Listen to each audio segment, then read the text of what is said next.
you, Rohan. Good evening, everybody.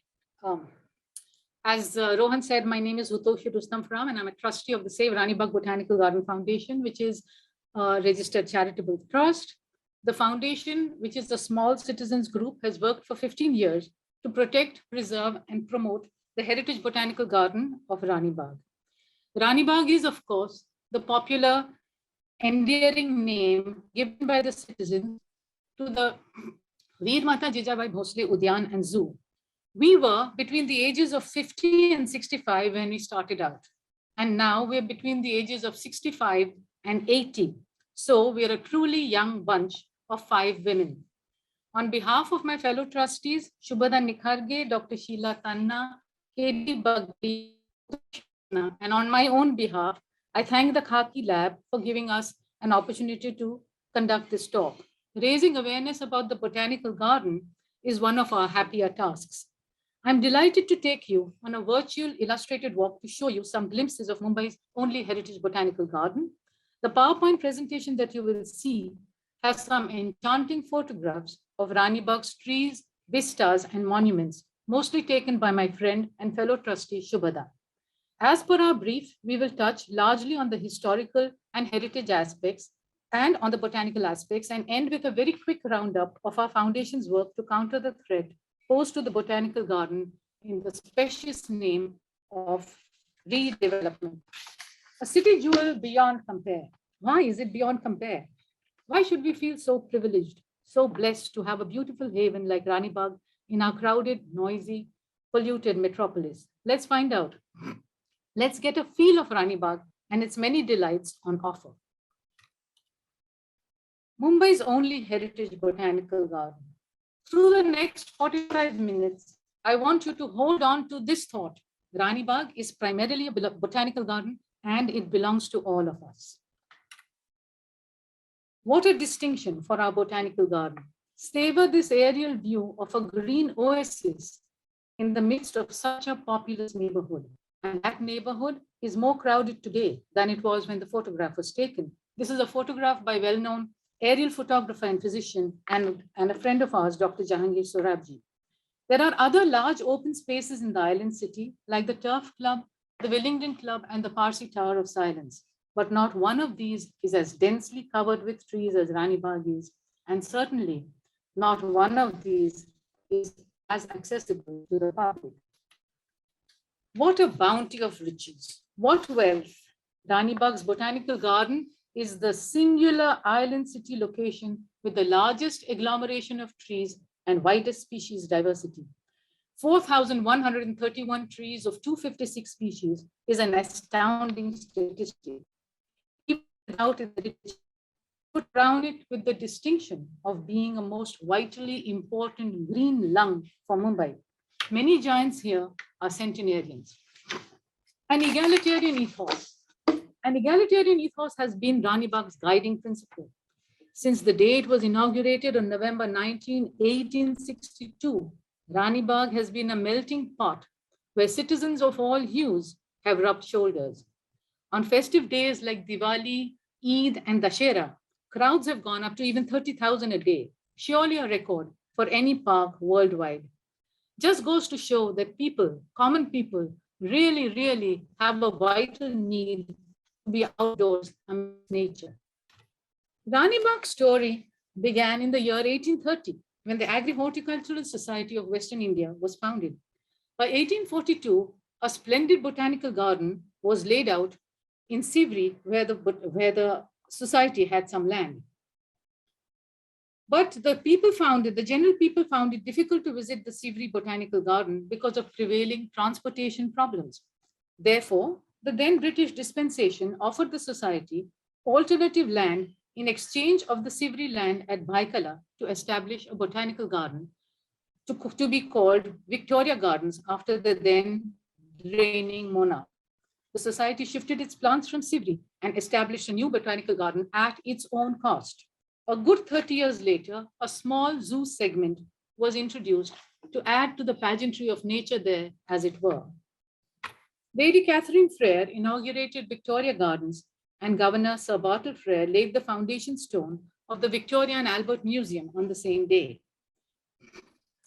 This museum was situated in the grounds of the Victoria Gardens was the first grand project taken up by the then British government after 1858, when the British Crown assumed direct control of the Indian Dominion from the East India Company. None of Mumbai's grand neo-Gothic and Indo-Saracenic edifices were built yet, like Victoria Terminus, now CSMT, the High Court, the municipal headquarters, or the GPO. Here are but a few of the prominent merchant princes and medical doctors of the day who worked tirelessly to establish the museum and gardens. In 1969, Victoria Gardens was rechristened Veermata Jijabai Bhonsle Udyan after Emperor Shivaji's mother. It is worth noting that it was a good 2 decades later that the word zoo was officially added to the name. Even today, the Botanical Garden occupies 63% of the total area, and the zoo segment occupies 18%. The rest is taken up by pathways and buildings. The Development Plan Review Committee responded positively to our very strong representation, and Rani Bagh has now been given the official designation of Botanical Garden in the Development Plan 2014-34. The designation especially came for Rani Bagh in this plan. The official notification, however, is still awaited from the state government. The year 2022 marks 160 years since the time the Botanical Garden was inaugurated. On this 160th anniversary year, we have initiated a drive to add the term Vanaspati, meaning botanical, to the official name. That is, we want the facility to be called VJB, Vanaspati Udyan and Zoo. Terminology often determines perception. We strongly feel that this addition will give due prominence to the Botanical Garden, create awareness among Mumbaikars, and give it a greater measure of protection in the future. Rani Bagh is adorned with beautiful monuments and statues. We only have time to take in a glimpse of a few. The Botanical Garden and monuments have qualified it for a Grade 2B heritage rating under the government's heritage regulations. Several factors came together in the mid-19th century to enable the building of grand public works in Mumbai and elsewhere. Capital generated from trade, the advent of the railways, the opening of the Suez Canal, the establishment of Public Works Department, the replacement of military engineers with qualified architects, and the availability of trained artisans. The seriousness of the founders of Victoria Gardens in setting up a most striking and public space can be gauged from the fact that the latest design elements and architectural styles popular in Europe were emulated here. This elegant and graceful triple archway is nearly synonymous with Rani Bagh. Made of Porbandar stone, it was erected in 1868 as a gateway to the arboreal paradise that you see beyond. And it also denoted a point beyond which carriages were not permitted to enter. So since inception, it has been a complete pedestrian plaza. It was financed by Rustomji Jijabai and cost a whopping, hold your breath, rupees 37,000. Its fluted columns give it the strength and lightness needed for a gateway that welcomes but does not overshadow the main subject, the main hero, the Botanical Garden. Terracotta embellishments were the rage in Europe in the 19th century, and some fine terracotta work from Lash Fields in Lincolnshire is found on Rani Bagh's monuments. Observe the intricate terracotta frieze and capitals that have weathered the elements for 160 years. This magical wooden crisscross woodlift conservatory is a one-of-its-kind edifice and is meant to house shade-loving plants. It is an exquisite addition to the Botanical Garden and shows the great interest the founders took to make Victoria Gardens an outstanding botanical garden. The conservatory is designed on the lines of Decimus Burton's glass house at the Royal Botanic Gardens, Kew. On the right, you see an interior view of this very intriguing and beautiful conservatory. The Bhaudajilad Museum. Originally called the Victoria and Albert Museum, the Bhaudajilad Museum is built in the classical Palladian style of architecture, very rarely found elsewhere in Mumbai. It has grand Victorian interiors with fine cast iron work that you see on the right. Financed through public subscription and donations from well-heeled citizens like Sir David Sassoon, Jagannath Shankar Sheth, Mangaldas Nathubai, and Rustomji Jijabai, it was inaugurated in 1872 by the then governor, Sir William Fitzgerald. Conservation architect Vikas Dilaveri points out in our book that this was one of the first buildings in the city to use structural steel and imported terracotta. In 1864, incidentally the year of his death, Sir David Sassoon gifted the 67-foot-high, charming Italianate clock tower to Victoria Gardens. The clock tower, made of Porbandar stone, is adorned with Mitton tiles and has terracotta panels from Blashfield in Lincolnshire. It originally stood outside the Victoria Gardens on the then Parel Road. In 1926, when the road was to be widened, the tower was dismantled stone by stone, retaining the same alignment and re-erected within Victoria Gardens. To quote Dilaveri, this is a shining example of sensitive conservation. If we could do so much in 1926, surely we can do a lot for conservation today. This Greek-style temple or rotunda, made of Porbandar stone, has 6 unfluted Corinthian columns and was built to house the bust of Lady Catherine Frere, which was donated by Sir Jamshid Jijabai. The cost of the rotunda, rupees 42,000, was raised through public subscription. Unfortunately, a vandal destroyed the bust, and now the Frere temple is home to a beautiful bronze sculpture of a mother with 2 children, sculpted by Herbert Hampton. And more of that now. These bronzes of 2 allegorical figures representing peace and charity, sculpted by Herbert Hampton in 1920, were originally sheltered in the large imposing pedestal of Lord Hardinge's statue at Apollo Bandar. Statues of British officials were removed from Bombay in the 1960s during the course of the Samyukta Maharashtra movement and placed in a courtyard at the Bhaudaji Museum. At that time, these evocative masterpieces, which do not really denote any royalty, were installed in Victoria Gardens. Where else?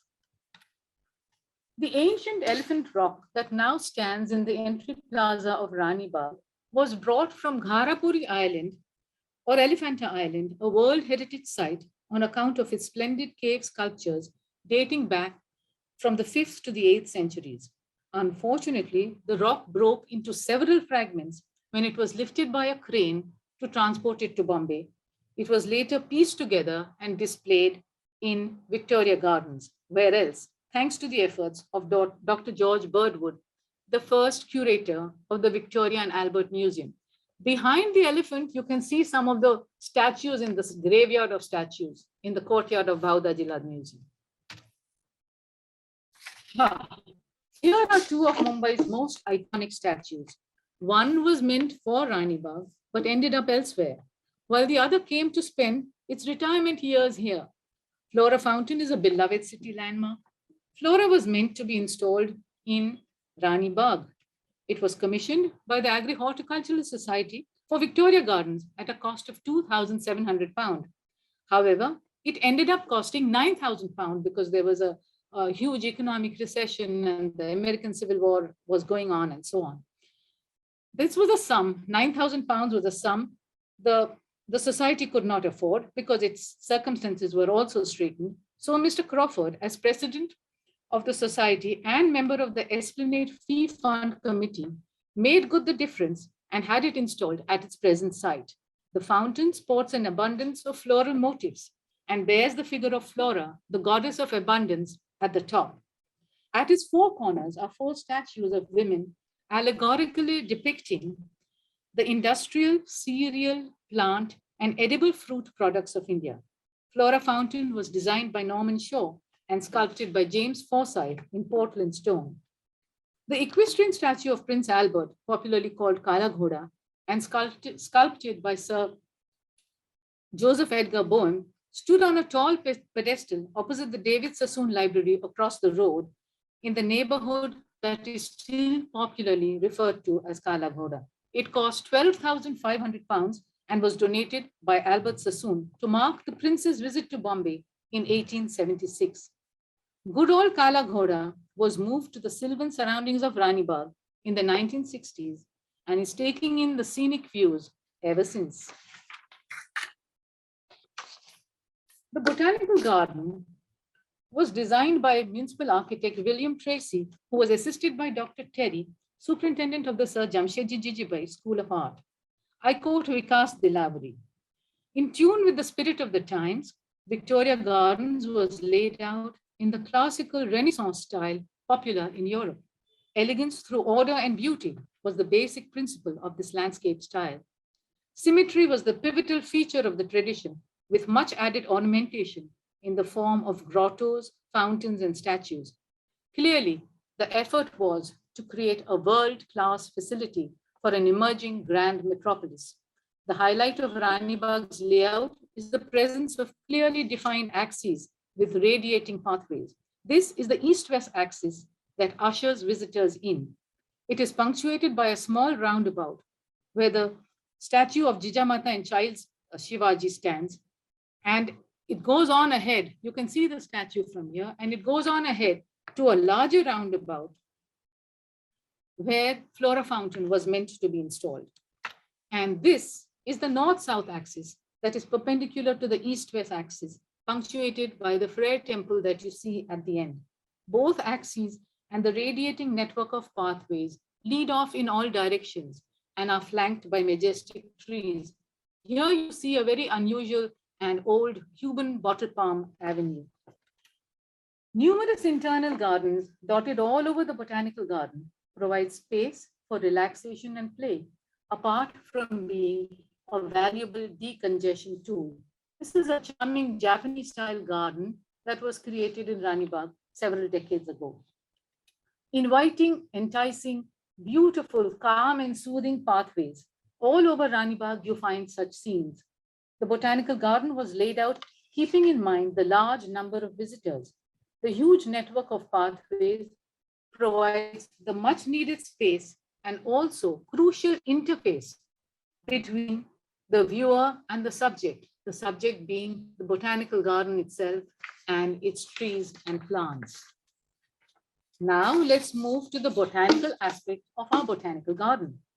Since inception, students of botany have visited Rani Bagh for their field work. This continues to the present day.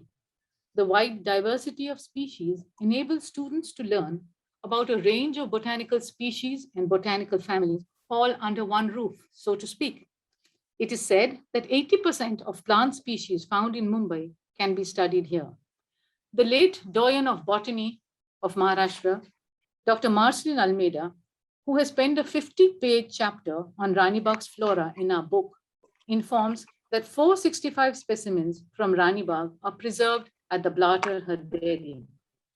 A herbarium is where plant species are preserved for study. Tellingly, the sample collected for the first sample collected for the herbarium by Father Blatter himself was taken from, you guessed it, Rani Bagh. Now, let's take a look at some of the native beauties. We call them indigenous personalities. Let's look at some arresting trees. Generally, we would feature many, many more species, but I think we have time for only a handful. The deciduous queen's flower, or taman, is also called pride of India, and it is easy to see why. Most flowers are showy and are borne at the ends of branches. The tree blooms from April to June. The fruit is a woody capsule with a tiny spike at the top. The picture that you see on the right is the fruit. Its timber is valued next only to that of teak. The jarul is a popular tree of the Sahyadri forests and also has pride of place as Maharashtra's state flower. So here is Maharashtra's state flower, the jarul. The Sita Ashok is an evergreen tree which bears attractive flowers in clusters. The fruit, a tapering pod at both ends, starts off green and turns black when mature. Like many trees, the new leaves are soft and pink and droop downwards. You can see lots of new leaves on this tree in the center. Folklore has it that it is this tree below which Sita sat and perhaps brooded in Ashok Van or Ashok Forest in Sri Lanka during her period of incarceration. Therefore, the popular name Sita Ashok. The Buddha's coconut is a native, very tall, straight-growing tree with a symmetrical conical crown. It is so named because its dried fruit, which you see on the right, resembles a coconut. This is only half the fruit. Notice the stately buttresses that support its tall frame. Surely architects and engineers got the idea for 4 buttresses from trees. The botanical garden has several imposing specimens of the Buddha's coconut. Now for Rani Bagh's star attraction. It looks a raggedy little tree, but actually it's a star attraction of Rani Bagh's trees and has a unique inbuilt cup-shaped leaf pocket that you see on the left. Legend has it that the child deity Krishna used the leaf to scoop up butter from the pots of the gopikas. Krishna's buttercup was thought to be a separate species for several decades. Gradually, however, realization dawned that it was but a mutant of the good old banyan tree. It does have thin aerial roots that you can possibly see, but these do not develop into crops. Now for some exotic species, our honored guests. Dove is an African giant known for its enormous girth. Here, fat is indeed beautiful. It is a very long-lived tree, and according to Dr. Almeida, this specimen that welcomes you as soon as you enter could be as many as 500 years old. The baobab has digitate or finger-like leaflets, and that's why it's named digitata. Its large white night-blooming flowers that you see on the left, hanging downwards, are pollinated by fruit bats abundantly found in the botanical garden. It is also known as the monkey bread tree, as its fruit is relished by monkeys in its native land. You see a picture of the fruit hanging on the right. It was brought to India by Abyssinian traders almost 1,000 years ago, and you can see several beautiful specimens along the west coast. Tree of heaven, indeed. This is said to be one of the most beautiful flowers in the world. Native to Myanmar, the semi-evergreen tree of heaven, or Amhestia nobilis, rarely seen in Mumbai, is famous for its vermilion flowers, red flowers that resemble a chandelier suspended from a meter-long spike. You can see many flowers hanging from the tree. Rani Bagh is famous for hosting 3 specimens. The flower stalks and fruit are also a deep red. Its long pendulous compound leaves are pink and then turn green. Its seeds do not germinate in Mumbai, indicating the absence of a local pollinator. Unfortunately, the Amhestia nobilis is seldom seen in the wild in Myanmar today. The Kajuput. You can tell how tall this tree is when you compare its size with the humans admiring it. The majestic evergreen Kajuput, an Australian giant, has a unique beige and gray soft bark that peels off in papery flakes. You can sort of see it in this picture. And we often invite children and visitors to press the bark and see how amazingly soft it is. Small white stalkless flowers are borne on spikes that turn into woody capsules that you see on the right. The seeds of the Kajuput tree brought from the Botanic Gardens, Sydney, was sown here in 1900. The tree looks gorgeous in full bloom and has pride of place on the cover of our book on Rani Bagh. The BNHS journal that recorded that these seeds were brought in 1900 said that it didn't look like the seeds would thrive, or that this tree would thrive. But look at how it's doing 122 years later. The is hard to find in Mumbai, but Rani Bagh's botanical garden has an enchanting avenue of the species. The slow-growing evergreen tree has a unique mottled bark with patches of green that you see on the right. The flowers have bluish purple petals fading to white, and the yellow-orange fruits bear black seeds. Its durable and dense timber is used to manufacture boat propellers, as it does not rot. As you see this beautiful pathway flanked by this wonderful avenue, this is another one of the axes in Rani Bagh. This is a secondary axis that leads off from the imposing Woodland Conservatory. slide showing some pretty specimens of shrubs is aptly titled Smaller Charmers. Once again, the diversity of the smaller charmers boggles the mind. 567 species of shrubs, herbs, and climbers at one time. These, of course, keep changing with the different plantation. Small mammals like a botanical garden with a lush tree cover and a rich mix of species is a happy hunting ground for birds, insects, and small mammals, creating a rich tapestry of biodiversity.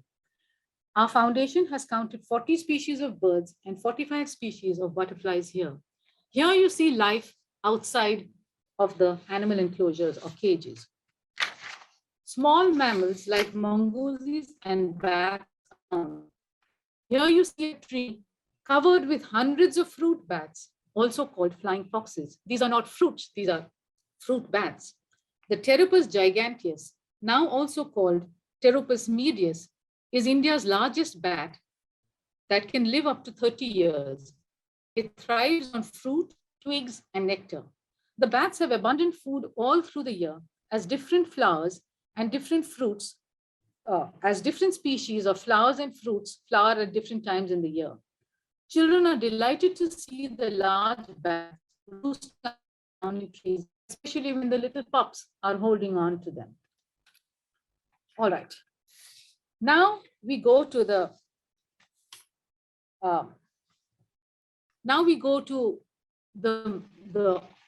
just a moment, can you give me a minute, please?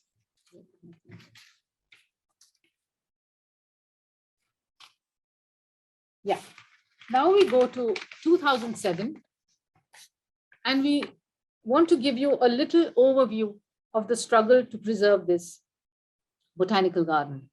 Let us briefly dwell upon the serious danger posed to the botanical garden by a makeover plan proposed in 2007 to set up a zoo to so-called international standards. The authorities forgot that here there's a small zoo in a large botanical garden, or they chose to forget and set about designing a very, very grandiose zoo. This rupees 433 crore makeover would have decimated the botanical garden, destroyed its trees and pathways, and installed in its place a synthetic Disney-style zoo. The makeover plan also gave birth to the Save Rani Bagh group, as some of us nature enthusiasts banded together to oppose this move. Look what they wanted to install. It was diabolic. The thought of all this in a dense heritage botanical garden with hardly any treeless vacant space was chilling. Australian, African, Southeast Asian, and Indian zones, creating an Indian Ocean. Where was the space or the need for all this in a historical heritage botanical garden? Night safari, underground car park, staff quarters, restaurants. See this wonderful restaurant that they have depicted here. This was supposed to be a fine dining restaurant with bulletproof glass, with music and all playing inside, from where you could watch cheetahs as you dined. Ridiculous. Impact of the proposed makeover. And we studied confirmed our worst fears. The idea was to design something de novo, uncaring of the existing layout and trees. It was as if they were dealing with empty space, empty, barren space, and not a thriving botanical garden. Now, here is an existing plan and one of the many proposed plans that we got. Notice the shrinkage of the green cover in the proposed plan from the existing plan. See how much the green has shrunk. That shows that the gardens have been removed. And see correspondingly how much the blue has increased. That shows the animal enclosures. See also how the entire layout, and including the heritage Renaissance layout, is obliterated. This is one of the many plans we obtained under the Right to Information Act. Just this one comparison tells half the story. The proposed single pathway model was meant to take visitors only to the animal enclosures and then usher them out. The proposed network of pathways stood reduced by over 4 kilometers. You can see the total length is 6,467 meters and the proposed length was 2,403 meters. We argued successfully before the Mumbai Heritage Conservation Committee that with the huge footfalls, there was a very real risk of a stampede, something unheard of in Rani Bagh for all these many decades. Once the network of pathways got complete protection, a big part of our battle was won. We had a few simple and straightforward demands.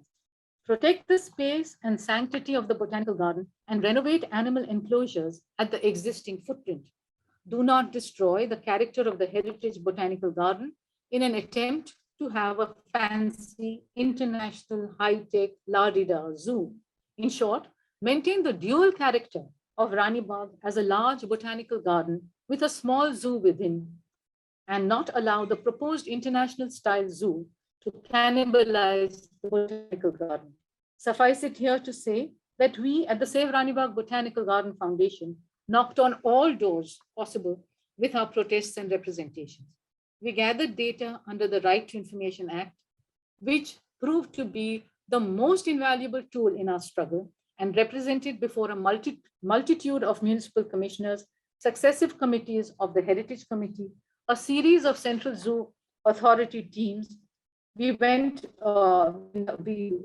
the Central Minister of Environment and Forests and knocked on the doors of the High Court under writ jurisdiction. Of course, we obtained a great deal of support from other environmental organizations, from engineers, from architects and historians, and from enlightened members of the Heritage Committee, which is a statutory body. As can be expected from a struggle spanning 15 years, there were many lows and many highs, but really never a dull moment. We mastered the art of laughing at ourselves when things went horribly wrong and doing much the same when things fell into place. Several individuals came forward to lend support. We have mentioned the environmental and open space groups here who stood by us. Virtually all environmental and open space groups in Mumbai stood by us. Our interaction with each of these groups could be a story in itself. We don't have time here to cite the names of scores of individuals who stood by us. Still, special mention needs to be made of Mr. D.M. Suktankar, former Chief Secretary Maharashtra and former Chairman of the Heritage Committee, and Mr. S.G. Kale, former Municipal Commissioner and Chairman of the Pune Heritage Committee. Both these senior retired stalwarts understood the gravity of the issue and threw their considerable weight behind us at several hearings and meetings. The MHCC examined our objections and demands objectively. The MHCC is the Heritage Committee, the Mumbai Heritage Conservation Committee. We were able to convince them time and again that the proposed redevelopment would destroy the botanical garden. In 2011 and 2014, two successive makeover plans were rejected with strict stipulations. Now, coming to the present scenario, in March 2016, the then municipal commissioner agreed to modify the plan to suit our concerns. He appointed a deputy municipal commissioner to ensure that the plan was modified and that animal enclosures would be renovated at their existing footprint. So, from 2016 onwards, barring some months of the lockdown, we had our feet on the ground. We attended weekly site visits and supervised the construction and the renovation process to ensure that trees and root systems were not harmed during the excavation and that debris was not dumped in such a way as to harm existing trees. Apart from the grinding, struggle-oriented work that takes up a lot of our time and energy, we have also been able to find time to do some things that give us enormous satisfaction. Together with the Bombay Natural History Society and the National Society of the Friends of the Trees, we were delighted to bring out a 160-page, richly illustrated, large format coffee table book titled Rani Bagh 150 Years. We brought this out in 2012, showcasing the historical, architectural, botanical, and cultural aspects of our very dear Rani Bagh. This book carries scholarly essays by experts in their respective fields, like Dr. Mariam Dosal for history, Vikas Dilavri for heritage, Dr. Marcelin Almeida for botany, and Bittu Sehgal for environment. The books are richly adorned with photographs taken by my friend and fellow trustee Shubhada Khaki, who is an exacting and painstaking photographer and who has jointly co-edited the book along with me. The picture that you see on the cover of the kajuput in full bloom, it's very difficult to see the kajuput like this for long because the flowers remain fresh only for 3 or 4 days. Luckily, she was able to capture it and we put it on our cover. All right. We also produced 2 short documentary films in 2000 and 2021 in English and Marathi on Rani Bagh as part of our awareness creation outreach. Do watch the films on YouTube. The link can be found on our website, saveranibagh.org. The films are not comprehensive at all, but just give a glimpse into the heritage and the botanical and the people aspect of this wonderful city haven. All right. We have another side to what we have done. We furnished material and photographs and overseen the design of over 53 information plaques. To see it on the picture on top at left, we put up 52 tree information plaques like this. When I say we've put them up, we have given them the design and the matter and the photographs, and they've put them up at their cost. We've also put up other information plaques, and next to each heritage monument, you will find a steel engraved plaque. So you can have a self-conducted tour of botany as well as heritage monuments if you just follow what is written on these plaques. We've also set up a thriving botanical butterfly garden with over 40 species of larval host plants that attract the butterflies to lay their eggs there, and also nectar-rich plants. You can see the little boards that we've put up there. And we've also given directions as to how to set up a butterfly garden in your own balcony or even in your kitchen window garden, or kitchen window. We plant unusual trees, conduct free tree cum heritage walks. Please contact us if you want a live walk through Rani Bagh, and we conduct free walks. And we also conduct other educational outreach programs. And in this 160th year of Rani Bagh, we are relentlessly pursuing our mission to add the term botanical to the official name. Today, we are acutely mindful of the fact that we can indeed observe and celebrate this milestone anniversary. If the powers that be had had their way, today there would have been no Rani Bagh as we know it, no botanical garden worth its name to celebrate, just a crowded concrete and glass amusement park type zoo, which only the well-heeled would have been able to afford. To conclude, I just want to say that the initial months of the coronavirus lockdown showed us how quickly nature can regenerate if given half a chance, and how much clean air and blue skies matter to all of us and our general well-being. Ideally, we should create a dozen more egalitarian enclaves like Rani Bagh's Botanical Garden in Mumbai. And if we cannot, then the least we can and must do is to preserve what we have with all our heart and all our might. Thank you, and namaskar and salams from the Rani Baghwalas. Rohan? Thank you so much for that. Rohan, you can play that clip if you like. Yeah, I'll just play the clip. Just give me a moment. Yeah. I'll share my screen. Yeah, I think you all can see some of the beautiful vistas and get a feel of the sukoon that Rani Bagh provides. So we'll stop sharing right now, Rohan. Yeah. Yeah. Let me know once you can see my screen.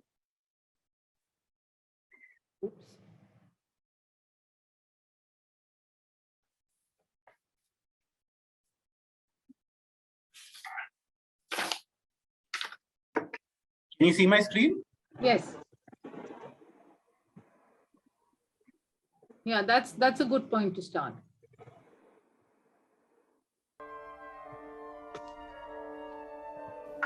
We, the citizens of the city, are happy and proud that we have this 159-year-old magnificent botanical garden of Rani Bagh, with its astonishing tree cover and biodiversity that offers us respite from the noisy, crowded city with high levels of pollution.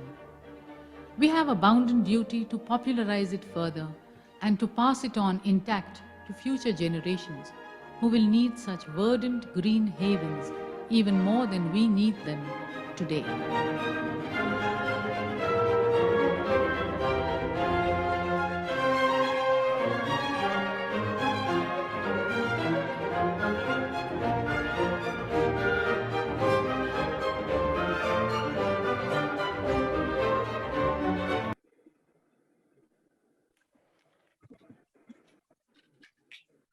So I understand that some of you may not have been able to watch it seamlessly because of bandwidth issues. I'm just putting the link to this video in the chat box.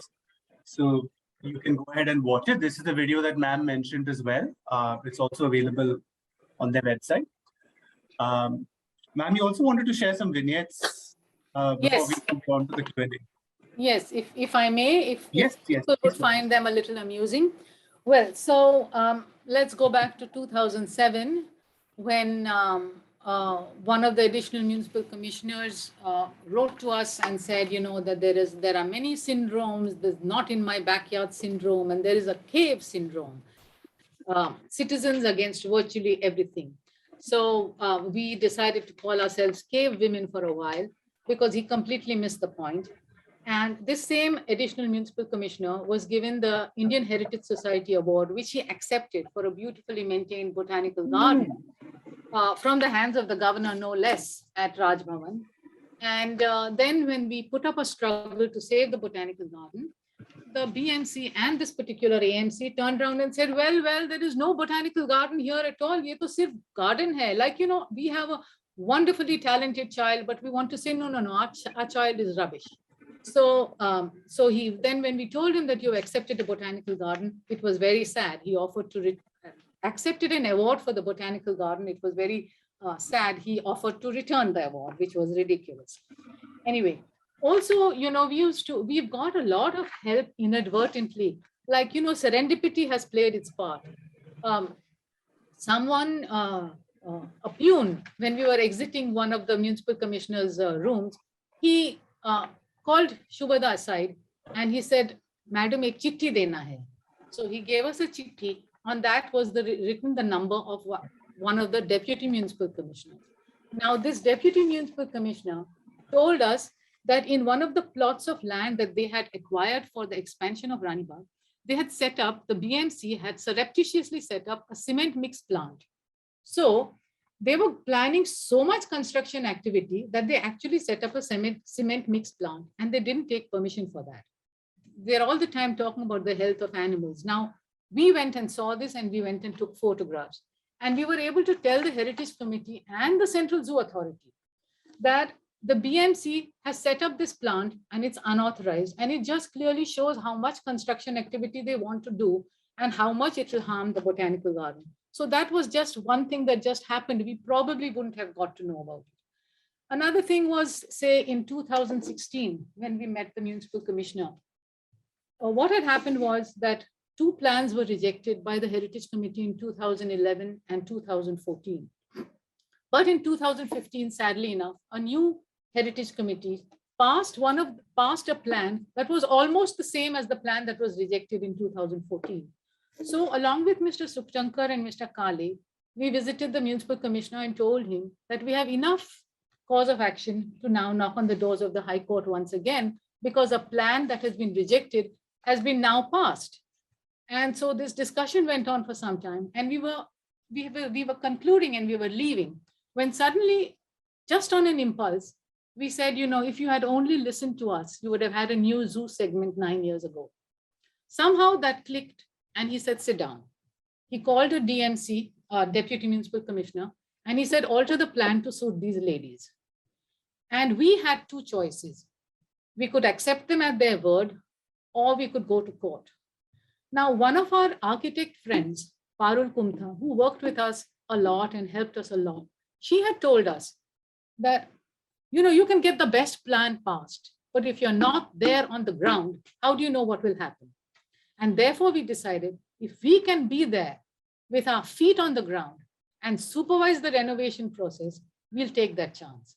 A lot of our friends told us to proceed with caution, which we did. Vigilance has always been the key, and we have made proper nuisances of ourselves by telling them, ye idhar se hatao, ye udhar se hatao, you know, and they have listened. To their credit, they have kept their word and they have renovated at the existing footprint. And today, most of the animal enclosures have been renovated, just 1 or 2 are left.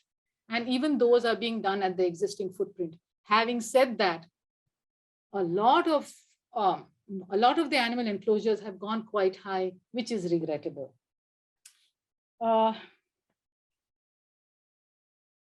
I think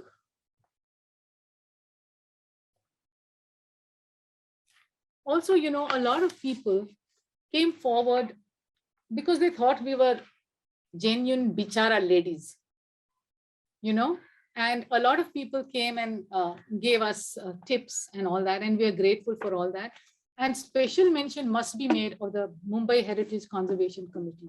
What enlightened and what dedicated people giving up their own time and their own energy, going for site visits and all that, you know. And also the Heritage Committee appointed 2 advisors to guide them through the process. We were saying, here is a thriving, beautiful heritage historical botanical garden. BMC says, botanical garden hai hi nahi. So they appointed 2 advisors to guide them through the process. Now, these 2 advisors, Dr. Asad Rahmani of BNHS, at that time he was the director, and Dr. Marceline Almeida, were our old friends, and they had given letters in support for us. And they came out strongly in favor of the Heritage Botanical Garden. Dr. Asad Rahmani saw a presentation and said, I'm even more convinced now that this project should not go ahead. So many things like that happened, and things did fall into place. And that's it. That's it, I think, Rohan. You may need time. Thank you for sharing that. It's just so brilliant to hear of your passion, of all of your passion in this area. And seriously, kudos to your efforts that we still have Rani Bagh around in all its glory as a botanical garden and as a zoo. A lot of praise coming in for you in the chat box as well about the hard work that all of you have put into this project, and a lot of queries asking about how people can do this walk. So as ma'am mentioned, they do these walks, and the video, the link of which I've posted over there at the end, it has an email ID that you can write to for the walks. Is that right, ma'am? Yes, or you can share our number with anybody and they can phone us, and at any convenient time, mutually convenient time, we can conduct. We conduct in Hindi and in English, and we've taken lots of municipal school children for walks. Let me tell you, when we take municipal school children, we ask them, "Aisi jagah dekhi hai?" So, no, I'm sorry. When we were volunteering for BNHS, and we would take children in the forest, in the BNHS conservation center, we would ask them, "Have you ever seen a place like this?" And they would always say, "Rani Bagh, Rani Cha Bagh," because they are taken from school to Rani Bagh. That's the only wonderfully green place that they see. Before I go into questions from the audience, 1 or 2 questions from me as well, if that's okay. Yeah, sure. So now for a layperson, starting right at the beginning, I'm asking this because you mentioned that the BMC and a couple of others, time and again, you encounter the argument that botanical garden hai hi nahi. So what differentiates a botanical garden from any other garden that has a variety of ornamental plants? Okay, so actually many things differentiate Rani Bagh itself. But to answer your question, we have not found any hard and fast rule, but there are many things like, special features like theme gardens, like a rose garden, what we have, a butterfly garden, a Japanese garden, a medicinal garden. We are trying to set up a medicinal garden, a tactile garden, a wide number of species, a large number of trees, and other specialized things like we have the conservatory over here. You have nurseries, you have flower and fruit shows. You just have a place where various botanical type of activities are conducted. And for Rani Bagh, you see, we are asking to add the name because it is correcting actually a historical wrong. It was a botanical garden. They made them come from Sivri to Bhaikala to set up their own botanical garden. And because they wanted to honor Queen Victoria, they said that the place should be called Victoria Gardens. And there are many documents to prove that it was also referred to as Botanical Gardens of Victoria Gardens, the Botanical Garden of Victoria Gardens, and stuff like that. So we feel, see, I told you we started out when we were between 50 and 65 years of age. Today, the youngest of us is 65 and the oldest is 80. So how long are we going to be in harness? You know, we want the name changed so that there is a larger measure of protection accorded to the botanical garden. And also we want it because so many international cities have historical botanical gardens. We have it. Let's recognize it. Let more and more people know about it. You know, you go to any international city and we are always saying, oh, kitna acha tha, kitna acha tha. But we have it right here. Let's be proud of it. Let's enjoy it, and let's pass it on to future generations. And that leads me to a question that Dama Bishnoi has asked. What can we, the ordinary citizens, do to make sure that the gains of the struggle are not lost? And I'll add a corollary to that. How do we make the concept of botanical gardens and its benefit relatable to the common people? Because much like history, the perception is that it's too technical. I don't know about that perception, you know. When we take children for walks, especially municipal children, you know, to make it a little lively for them, to tell them stories about the trees and all makes a big difference. And what common people can do, I think, is just to be vigilant. Supposing you're visiting Rani Bagh and you see something that is not right, you can call us, you can tell us, or you can help us to conduct more walks. And we may take a campaign if this thing gets delayed, the renaming of Rani Bagh. We are very, very keen that this should happen. And we are trying to concentrate all our energies towards that, and also to celebrate 160 years in an appropriate way. So, so if we have a campaign for that, you can also write to the municipal commissioner and say, we support this demand that the botanical garden name should be added to the official name, that it should be called Veermata, Jijabai, Vanaspati Udyan and Zoo. So anybody can write and they can send us a copy. In fact, we are going to start we are going to approach all the environmental bodies who have helped us in the past to write to the municipal commissioner and ask that this be done in this 160th year. This gives a sort of formal urgency to the project to rename it in its 160th year. It gives us kind of pivot. One person told us, "Arey kya farak padta hai? 161 maybe karega, 158 maybe karega, to kya farak padta hai?" So we just said that, you know, this is a good opportunity. Just like you are celebrating Azadi Ka Amrit Mahotsav at 75 years, why didn't you do it at 75 and a half? And why didn't you do it at 76? It's just like that. We are using this as a nice peg to see that this campaign of ours fructifies. Something related to having such a rich diversity of trees is also the bird life that it attracts. So Dr. Juliet Miranda's question is whether Rani Bagh is available for bird watching. Yes, but you know, unfortunately, they don't allow you to go early. But if you take special permission, written permission, and assure them that, you know, a small group will go and all that, they may or they may not give you the permission to enter early, because for bird watching, you really do need to go early. And in fact, even for nature trails, sometimes we do get, very often we were getting permission to go early, but of late, they seem to be reluctant to do that. So bird watching, yes, you can do. In fact, the number of birds that we have counted with the help of our friends Adesh Shivkar and Ketki Marthak, who are excellent birders and who have helped us to count to do the bird count. So we have counted 40 species. We've gone with them several times and counted these 40 species. Since we have the monsoon season right now and every evening starts with thunder and lightning for the past week, do any of these rare plant species suffer monsoon damage, since they're not, some of them aren't native to this area, to this country? No, not that we've ever seen like that. No. See, many of them are from West Indies, from the same sort of tropics as us. And those that are not, no, like what is that thing that doesn't talk? No. Some don't flower because there's not enough dryness and so on. But the rain doesn't really hurt them. At least the ones that we see, they're thriving. And speaking of thriving, the book cover that you showed us with the tree in full bloom.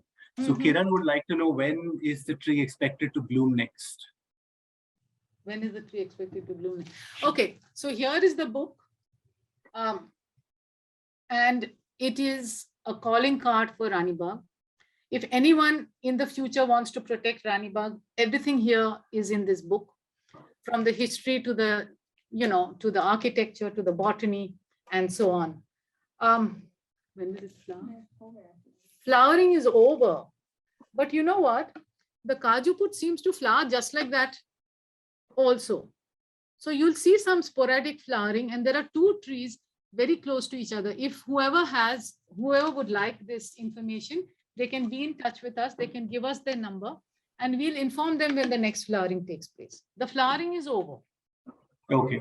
And the fresh flowers last for only 3 or 4 days. Then they're there on the tree, but they look like brownish, yellowish, like that. So the color that you showed is only for the young flowers? For the fresh flowers, yes. Yes. And it looks like apple blossom or something, It's a very, very beautiful tree. When is the expected season that you mentioned that it's already over? Apart from the unpredictable flowering times, when is the expected time of flower? The full monsoon. Okay. Before the monsoon, sorry. Okay, before the monsoon. A lot of advice coming in on who you should approach for this project, a couple of them writing the Deputy CM's name. I can't comment on that bit, but regarding contacting the organization and getting to know more about what you're up to, do you also have a social media presence apart from the email ID? No, we have a presence, Naam ke vaste, but we are basically, I'm sorry to say, dead on social media. We don't have the time, and maybe 1 or 2 of us do have the know-how, but we are not able to take off on that front. It is a drawback. It is indeed a drawback. Okay. Kind of a different question from Aline, who is a student and wishes to include 3 plants in my study of leaf architecture. I'm just reading it out now. As these plants happen to be exotic or not easily found on fields, I need 2 or 3 leaves of these plants. Even the wilted fallen leaves would work. What would be the correct procedure to ask for this? We didn't get the question, actually. Okay, so she would like the leaves of 2 or 3 exotic plants as part of the study for leaf architecture. So they want to know what's the correct procedure to ask for these leaves, since these are exotic plants. You can just contact the Deputy Superintendent of Gardens there, Mrs. Vandana Milke, or you can contact even the horticulturists over there. They're quite cooperative, and they will let you take whatever leaves you want. And if you want to locate those particular trees and they're not easy to locate, they have a whole database, and so do we. So we can assist in locating them. Okay. And even today, the lab assistants of almost 50 colleges that offer botany as a special subject come to Rani Bagh to collect samples for the lab, for the practicals and for the practical examinations. So it has been an ongoing thing since inception, since even before botany was declared as an independent study, as an independent science. That's why you have so many doctors who are involved in setting up the botanical garden. And moving over to Aarti's question, which kind of takes us to the larger ecosystem of the city, because Rani Bagh at the end of the day is one enclosure. So Aarti wants to know, what would it take to increase the amount of nature, so to say, in Mumbai? Pollinators, growing foods and medicinal plants on roofs and walls, bringing back the mangroves and so on. So what's the question, Rohan? what would it take to actually get a concrete increase in the amount of nature cover in the city beyond the confines of Rani Bagh? Well, I think looking after Very large existing question. gardens, petitioning for looking at the development plan and see which areas are reserved for gardens in the development plan, and making sure that those are not encroached and that the municipality sets up gardens there and stuff like that. You know, as green areas shrink, the birds and butterflies and all throng to existing green areas. So of course, it's very important to add more green areas. And that's all I can say. You can petition and you can get the gardens declared as and developed as gardens. Is that not a? It is a very big question. So Yeah. So she's just clarified that. Essentially, she's saying cities around the world are increasing nature cover to improve health and well-being, which is where her question comes from. So you have initiatives to protect the city from floods, clean the water, and so on. So that's where her question came from. Right. A vindication of actually what you were saying, that when the name Botanical Gardens comes is when people start to think of it. Bharat actually wrote saying that he never before thought of Rani Bagh as a botanical garden before listening to this talk. So what you're saying is indeed true, that perception matters. So yeah, terminology determines perception. And Yes. A lot of nature lovers, and there are regular walks in Rani Bagh from decades. So like BNHS, WWF, FOT will be taking walks. So this small cozy group of nature lovers knows that there is a botanical garden over here. They do know. But the thing is, it needs to be popularized further. And having the name change, and therefore having even perhaps later, programs for it, a certain structure for the botanical garden, to look after the botanical garden segment will make a lot of difference, because right now everything is on tiger, hyena, leopard, everything is on those exotic big cats and other animals of the zoo segment. Whereas there should be at least equal importance given to the botanical garden segment, as well as to, at least equal importance should be given, if not more. Apart from Rani Bagh and of course the National Park, any other spaces in Mumbai where people can enjoy such a rich diversity of flowers and trees? Yes, of course. Maharashtra Nature Park is there, and the BPT Garden is there, and I think Kolaba Woods is also there, and there are many places. The Hiranandani Gardens, there are many places. The Mazgon Garden is there. So yeah. But in the island city, Rani Bagh is by far the biggest and the only botanical garden with a heritage tag. Okay. When you showed us the aerial photo of Rani Bagh, you also mentioned that the skyline has changed significantly since that photo. Very much. So there are many high rises that have come up all around, many 20, 30 story buildings. In fact, sadly enough, right in Rani Bagh's backyard, the Piramal huge towers are coming up at the back. So that was a land that was reserved for Rani Bagh, but then, other things happened. And so the whole skyline has changed quite a lot. It has. Any examples that you personally admire from elsewhere in the country or in the world where this development and conservation are going hand in hand and functioning quite well? Because the argument is always going to arise that we can't stop constructing new buildings because there is a demand for it. So any places where that you've observed that these two are being married very well?